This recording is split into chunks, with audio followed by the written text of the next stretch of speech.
Yeast is just yeast, right? It doesn't matter which one of these yeasts you choose, everything's going to turn out the same.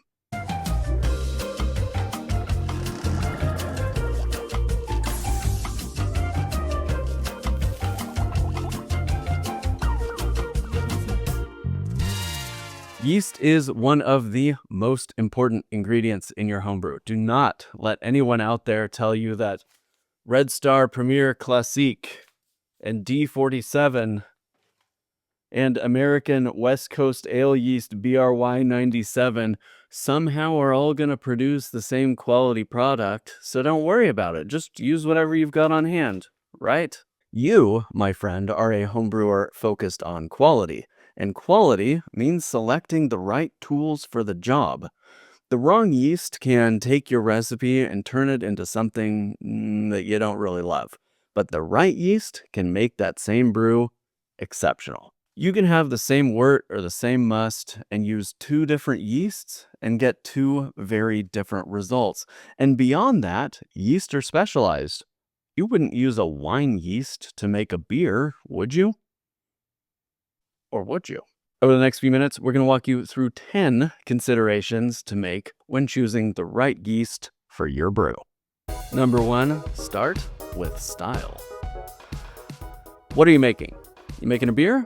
Is it going to be an ale or a lager? Because both of those yeasts have very different considerations. Or say you're making a wine. Is it a red wine? A white wine? Or say you're making a mead.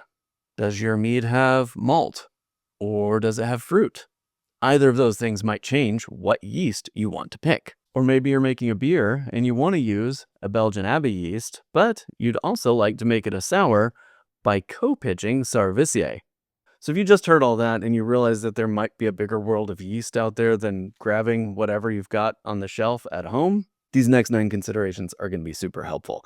But just bear in mind, you want to choose the right yeast for the job. If you're making a wine, pick a wine yeast. Generally, when you're making a beer, you're going to want to use a beer yeast. And in cider making, there are several yeasts available from Fermentis specific to different kinds of ciders and cider finishes. The best advice I have for picking yeast: first and foremost, go check out the link in our description. Scott Labs publishes a winemaking handbook. And the winemaking handbook is generally relevant to wine, mead, and cider. Not generally relevant to beer, but it has a lot of information on these kinds of yeasts that can help you make some decisions. At the bare minimum, you want your yeast to align with the ingredients in your brew. If you are brewing a beer, you need a yeast that can consume malt sugars, like an ale or a lager yeast. If you're making a red wine, you're going to want a yeast, like this one, that is specialized for color and tannin extraction from fruit. Can you use a white wine yeast in a red wine? Sure, but you're not going to get the same result as if you used a red wine yeast in a red wine. Just like you're not going to get a Belgian ale using a Hefeweizen yeast. It's just not the same little critter. Number 2, fermentation temperature range. Here we're talking about the range of temperatures that the yeast are best suited for fermentation. Go take a look at the thermostat in your house right now. What is the average temperature in your house during the day? My home stays an average of about 71 degrees Fahrenheit. And so when I'm fermenting at that ambient temperature, and I need to make sure I'm using a yeast that will work well in that temperature range. If the yeast would work better in cold temperatures, it may not be best suited for my house until wintertime rolls around. Or if things are just staying really warm, 85 to 90 degrees, I might want to pick a yeast like a Kveik yeast that is going to be suited for those warmer temperatures. Cool ferments are generally clean and crisp and take a little while, whereas warm ferments can be estery or phenolic and finish rather quickly.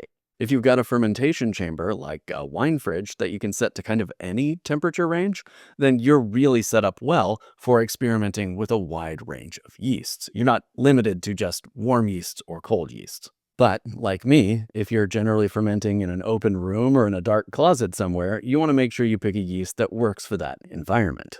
For example, a Kolsch beer yeast is going to ferment quite differently at 62 Fahrenheit versus 70 Fahrenheit. Or D47 is going to have a very different ester profile at 65 degrees versus 85 degrees. And so make sure you're choosing the right yeast for your climate. Which leads us to number 3, flavor contributions.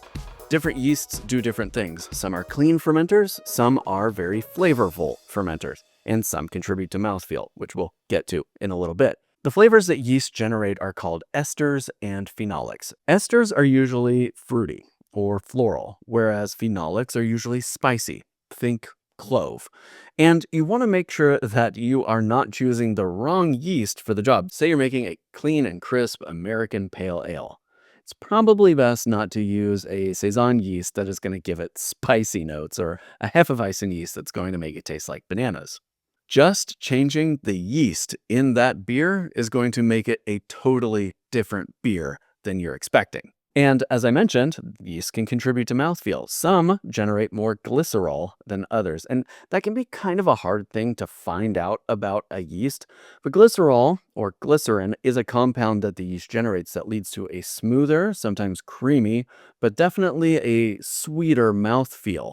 It's not necessarily that your wine or beer is going to end up with leftover sugars, but the glycerol made by the yeast can give a perception of sweetness. And some yeasts are well known for this trait. Number 4, flocculation and clarity. This one's pretty simple. Some yeasts are high flocculating, some yeasts are low flocculating. Flocculation is when a yeast goes dormant and falls to the bottom of a container. A lot of yeasts are really good at this, but some yeasts are what we would call medium or low flocculating yeasts, meaning they really hang around inside your brew unless you're using something to help them drop to the bottom, like sparkloid or dual fine or bentonite. Those fining agents can help pull that yeast out. But a lot of yeasts, like EC1118, for example, are great flocculators and drop to the bottom and help your brew clear up quite a bit faster. High flocculating yeasts tend to lead to a brew that clears quicker, whereas low flocculating yeasts lead to a brew that takes longer to clear. And when yeast flocculates out of suspension, a lot of times it's pulling stuff out with it. Stuff is clinging and bonding together in there, and the weight is pulling that down. So there can be some impact on specific brews, like IPAs, for example. A high flocculating yeast may help clear out some of the proteins and hop oils that are helping maintain the haze in your IPA and drop your IPA clear, which is kind of a bummer if you're going for a hazy IPA. But on the flip side, a high flocculating lager yeast can lead to a crystal clear, beautiful lager doing nothing but fermenting, following the lagering process, and allowing it to clear naturally. Number 5, alcohol tolerance. Every yeast has an alcohol tolerance. So if your yeast has an alcohol tolerance of, say, 16%, you can expect that it will ferment to 15%, maybe 17%, depending on how well your fermentation goes. But a lower alcohol tolerance yeast can lead to early stallouts. That's not something you generally see in beer, but in wine, mead, and big-bodied ciders, you might run into that. It's not something you can plan for. You can't plan for your yeast to just give out at 15% alcohol and leave you with some sweetness on the other side because, as the old trope goes, yeast don't know how to read. And so they don't know what the manufacturer thinks they need to do. They only know what's in their little yeasty heart. I don't think yeast have hearts. I'll look that up. That'll be down there. Really, where this is important is when you're making something that you want to be high ABV. You don't want to choose a yeast that may stall out around 13 or 14% ABV if you're trying to make something that's 18%. Just choose a yeast that is going to work for that, and then you can balance that with sweetness or tannin or acid on the other side. Number 6, foam production. I'm just going to mention this one briefly because you don't really ever see information on foam production in yeast, but some yeasts produce higher levels of a compound called proteinase A than do other yeasts. And proteinase A is a compound that leads to stability in foam. And that can be nice in a beer because it helps you maintain a foamy head in a beer.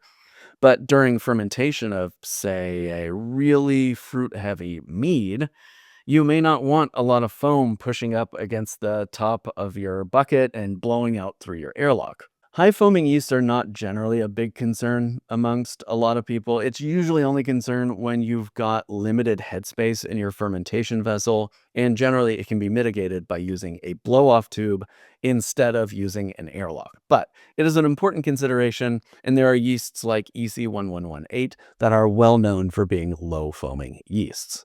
Number 7, fermentation speed and reliability. Some yeasts are faster fermenters than other yeasts, and some yeasts are faster at higher temperatures. Some are going to take off like a rocket, and some are going to go slow and steady. And so it kind of depends on your timeline for your brew, what you're looking for. But if you've got lots of time to let a slow, steady, low temperature yeast do its job, generally that's going to lead to a really fantastic product. But if you're in a hurry, say you need a beer ready by next Tuesday, you might need to use yeast like Kveik Vass and put it out in the sun so that you get your fermentation done in 24 or 48 hours and you can move on to next steps, getting that kegged and carbonated before your big event. My favorite yeast for that is Vass Kveik because not only is it a super fermenter, but at higher temperatures, it makes a nice citrusy ester profile, which can be fun in a lot of different kinds of brews, like a wheat beer or a traditional mead. Really, your fermentation speed consideration hinges on your use case. What are you making and when do you need it ready? Number 8 is beer-specific attenuation. Attenuation is the measure of how many sugars you can expect your yeast to chew through. In wine or mead, you're generally working with relatively simple sugars, sucrose, or even simpler, glucose and fructose, which is what honey is made out of. But in beer, you have lots of different kinds of sugars because you're getting sugars from all your different kinds of grains. Different beer yeasts consume these sugars differently. Some can chew through more, some can chew through less. Some can chew through certain kinds of complex malt sugars and others cannot. And so when you're looking at attenuation, say it's a yeast that claims 70% attenuation, think of it as your beer wort is going to be 70% less sweet than when you started. But say you want a really, really dry beer, like Sapporo or Asahi. You're going to look for a yeast that can attenuate most of the sugars, 90, 95%, and really chew through most of that so you just have barely any sweetness, if at all, remaining. Years ago, there was a trend called the Brut IPA. This was 2 or 3 years ago. And what brewers would do is brew up a really, really big beer, something with a potential ABV of like 10, 11% alcohol. They would also use enzymes to break down as many of the complex sugars as they could, and they would use a high attenuating yeast to chew through them. If there were any sugars at the end, say that yeast gave out at 10% ABV, but you can squeak out another 1% and clean up some more of those sugars, they might pitch some rehydrated champagne yeast to go through there and cut through the rest of those remaining sugars. So the Brut IPA is in the style of a Brut champagne. It's higher ABV, it's intended to be super, super sparkling, and crazy, crisp, dry. It's a really interesting style of beer and often contingent on leveraging the different qualities of your beer yeasts and your enzymes in order to get that perfect beer on the other end. And now I'm craving a brewed IPA. Number 9, special use cases. There are some more expert level fermentation considerations you might need to think of. For example, mixed fermentation and secondary yeast. You might need to co-pitch an aggressive ale yeast on top of a lactic acid producing yeast to get what you're looking for. Or think about things like BM 4x4, a blend of 4 different yeasts that work in concert together to produce a very specific flavor and mouthfeel profile. Of course, there's also the process of lagering with lager yeasts. This requires some pretty specific temperature control. You want to make sure you allow for the extra process considerations like temperature regulation, where you're fermenting at a low temperature, and then you're raising it up for a diacetyl rest, and then you're bringing it back down for lagering, where it's going to sit for a long time at a cool temperature to clear and crisp up. Which brings you to the consideration of cold crash sensitivity. A lot of folks like to cold crash their brews instead of using fining agents.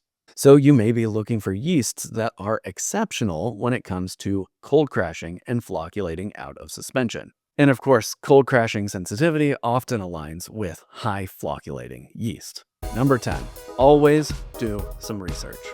Make sure to read the specification sheet for any yeast that you plan to use. And look up the Scott Labs winemaking handbook to see if your yeast is in there to give you some extra information about what it may do. But don't just trust some guy on the internet saying, hey, this is the best yeast. Use this one only and ever. because that person is likely wrong, because they don't know what you're brewing and they don't know what you like to drink. And of course, always keep good notes, because if you find a yeast that's really exceptional for a very specific job, you don't want to forget which yeast that was the next time you make that brew. I hope you enjoyed this deep dive on yeast selection. I know we packed a ton of information in this video, but I also know there's a ton of information out there. So if you have specific yeast considerations you make or specific yeast you like to recommend for specific brews, get down there in the comments and let us know. And of course, you don't want to miss any of our upcoming content here at CraftaBrew. We are churning out not just helpful content, but I've got some interesting things brewing, and you're going to see them coming up on some of our longer videos here on YouTube. So hit that subscribe button, ring that notification bell so you don't miss any of our future videos. Until next time, I'm BC here for CraftaBrew, and I hope you've got good things brewing.